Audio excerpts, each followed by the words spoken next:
you doing? Good. So you were talking with me earlier this morning. Come on in. And you mentioned something about how O'Reilly books have really helped your career.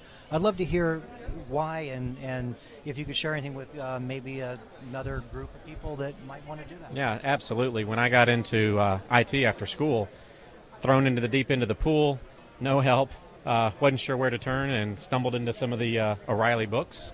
And still have the first ones. I still have my TCP IP book. I still have the BAT book for SendMail. And that stuff saved my hide many, many times. Of course, they're now ripped up. They have notes written in the margins. They have Post-it notes scattered throughout them.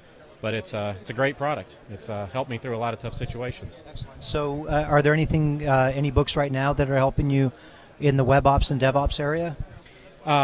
Really, I think beyond the books, the O'Reilly, the bookshelf, the Safari bookshelf has been a huge help. So I'm not as mated to a specific single physical book. I can kind of glide back and forth between multiple texts.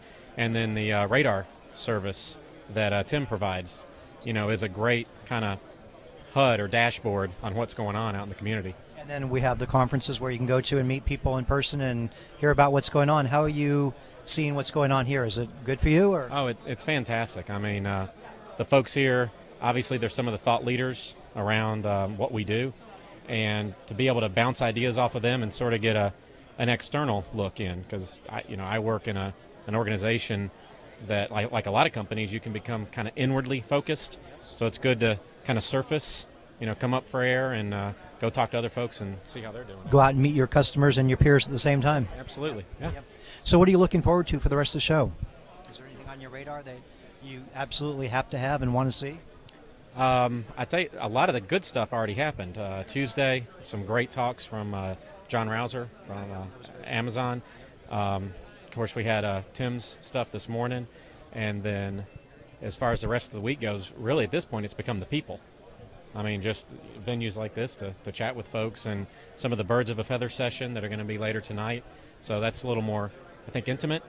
And that's really where you get some great ideas, and you get to validate some of your own ideas. Maybe you're off track. So are you getting around to the expo hall and talking to some of the vendors and finding out what they're doing? Yeah. Some of the vendors here I haven't seen before, so it's good to kind of put faces with names and hear how they're tackling some of the problems. Some of it applies to what we do, some of it doesn't, but it's still interesting to take kind of what they're doing and kind of adapt it to our business model.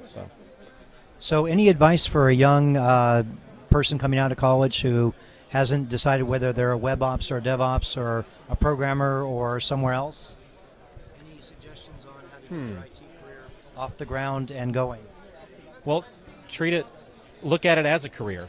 I mean, it's not just a job. If you look at what you do as a craft or as a trade skill or something that you're going to develop, independent of the organizations you happen to be employed by, I think, the research that's available from companies like O'Reilly, if you really absorb and learn that stuff, it'll carry you through multiple jobs and multiple iterations of your career. Amen. Yeah. Thanks, John. You got it, Mike. Appreciate it.